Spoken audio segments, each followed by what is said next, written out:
আলহামদুলিল্লাহ এই মুহূর্তে আমি আছি আমাদের রাজ এগ্রোর মাঝখানে। তো আজকে আমরা একটা মেডিসিন স্প্রে করব যাতে করে ধানের চিটা এবং বিভিন্ন রকমের পোকামাকড় মাকড়সা থেকে বিরত থাকা যায়। তো আমরা কি মেডিসিন ব্যবহার করব চলুন দেখা যাক। আমরা এখানে দেখতে পাচ্ছেন দুইটা মেডিসিন নিয়েছি, একটা হলো সেলটিমা আর একটা হচ্ছে অ্যাডভান্টেজ।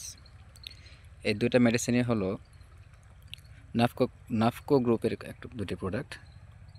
আচ্ছা, আমাদের এই দুটো মেডিসিনের কাজ হবে আপনার যেটা ব্লাস্ট রোগ, ধানের জন্য যেটা ক্ষতিকর রোগ ব্লাস্ট রোগ, আর সেই সাথে ধানের চিটা যাতে কম হয় সেই একটা ব্যবস্থাপনা। আর সেই সাথে আমরা অ্যাডভান্টেজ যেটা নিয়েছি সেটা হলো মাজরা পোকা, তারপরে বাদামি গাছফড়িং, আরও বিভিন্ন যে সমস্ত ক্ষতিকারক পোকা আছে সেই পোকাগুলো দমন করার জন্য আমরা এই দুইটা মেডিসিন আজকে আমাদের এই এগ্রোতে আমরা স্প্রে করব।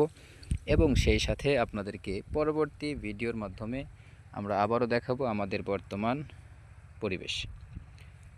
তো যাই হোক, চলুন শুরু করা যাক, সাথে থাকবেন, দেখা যাক কী হয়। তো চলুন আমাদের কার্যক্রমগুলো শুরু করি। আপনারা দেখতে পাচ্ছেন কিছু ধানের থোর বের হয়েছে এবং ম্যাক্সিমাম ধান আমাদের থোরের মুখে। তো সেই হিসেবে আমরা এখন স্প্রে অলরেডি শুরু করে দিয়েছি।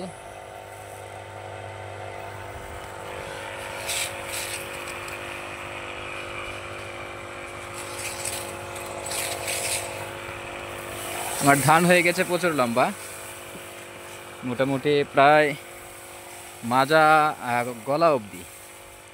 আর আলহামদুলিল্লাহ আমি উচ্চতা আমার প্রায় 5 ফুট 7 ইঞ্চি,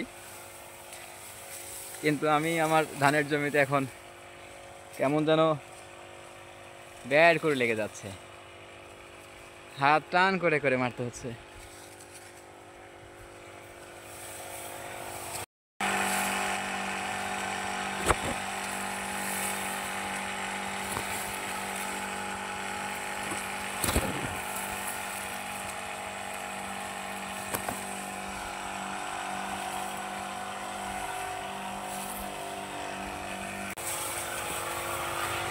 এই হলো আজকের পরিবেশ। ইনশাল্লাহ পরবর্তী আরও আপডেট আসবে, সাথে থাকবেন সবাই, ভালো থাকবেন, সুস্থ থাকবেন, আল্লাহ হাফেজ।